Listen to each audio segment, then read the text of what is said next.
Hi folks, Dan Palumbo here again. Today we're going to be talking about ARINC's runway analysis, otherwise known as APG.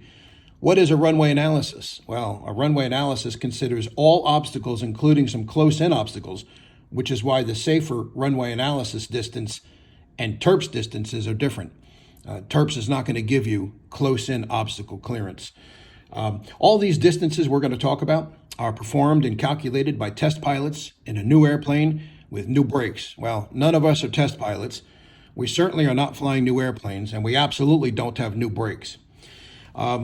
It's easy to get to. All you have to do is sign into your ARINC account, and you're going to find a tab at the top, and it's going to say Runway Analysis.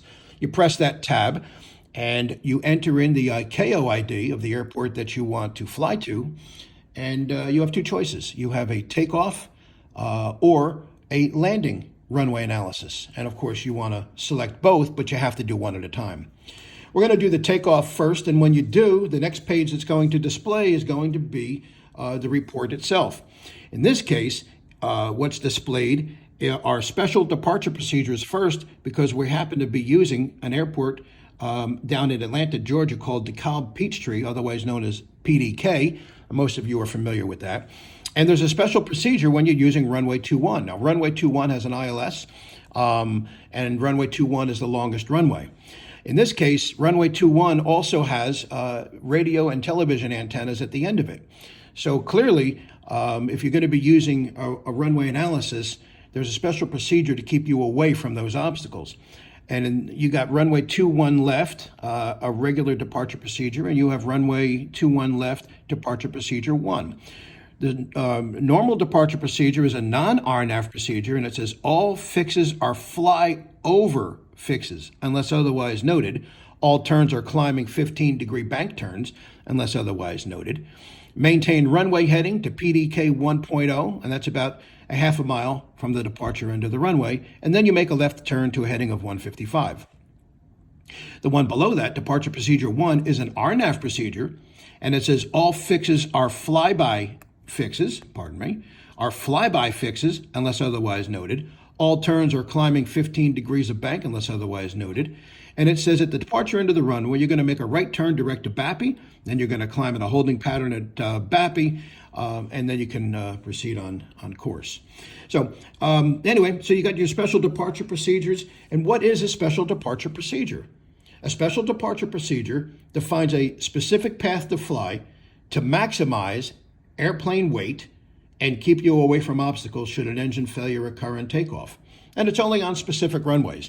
Some airports don't have departure procedures at all, but those that do have close-in obstacles do have them. It's not on every runway, but it's on some. So let's take a look at what this chart actually is going to show. We have takeoff performance for flaps 10 with all of the runways listed. We're not going to be using flaps 10. We're going to go right to flaps 20, but the charts read the same.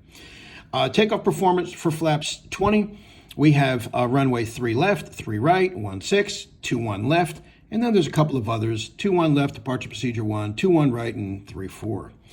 If we back up the page, let's take a look at these runways. 3 left, we're not going to use. It's only 3,700 feet. 3 right, maybe we can use. We have 5,400 feet of runway available. Runway 16, nope, not going to use that either, 3,900 feet available. But runway 21 left, we can use and normally do use because that has 6,001 feet.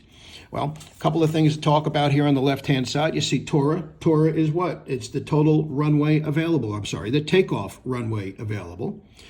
The TOTA is the takeoff distance available, and that includes the clearway.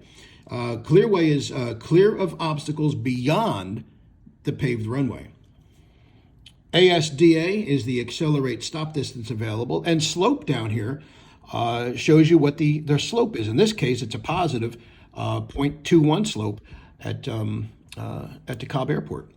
So you pick the runway that you're going to want to depart from. In this case, 21 left. We have that departure procedure there. And the temperature. Well, today it's going to be a really hot day down in Atlanta, and we're going to look at maybe a temperature of 34 degrees, nice hot summer day. We follow that all the way over to the runway we want to use, and we see that we are restricted. The maximum takeoff weight for the G4SP is 74.6, right?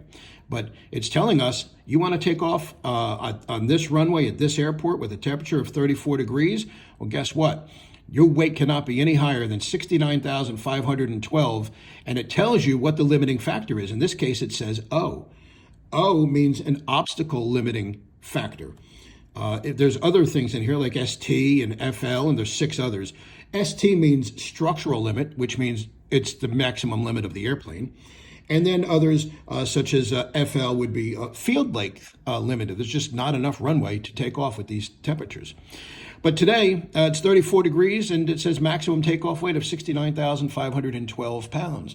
Well, guess what? You're not going to fill this airplane up with fuel, and you're certainly not going to pack it with passengers and take off at maximum gross weight, because you can't. It's too warm. However, if the temperature was 10 degrees, it says that we can take off at the maximum weight, which is 74.6. And what's limiting our 74.6? It's the structural. It means it's the maximum gross takeoff weight that's allowed. Going back down here to 34 degrees again, bringing it back over to that 69,512 pounds. It shows you what the V1 number will be, and it also shows you what your level off would be should you have an engine failure, 2,498 pounds, which is 1,500 feet above the field elevation, which is 998 feet. To the right of that, there's a column. It says climb limit weight. That doesn't have any factor down here in Georgia because there's no mountains and there's small little hills, but no mountains. But if you were in a mountainous area, you're taking off and it was a cold day or a hot day, maybe even a moderately warm day, you could have factors in here. If you had an engine failure, it might tell you, look, you're not going to make it above those mountains if you're any heavier than 65,000 pounds or whatever it happens to be. That's not the case here in Georgia. But there's 2 things you're looking at today. You're looking at the temperature and the maximum weight to take off, and then you're also looking at the climb limit, and you're going to use the most restrictive of it. So today, the maximum takeoff weight based upon 34 degrees on this runway, 69,512 pounds, period.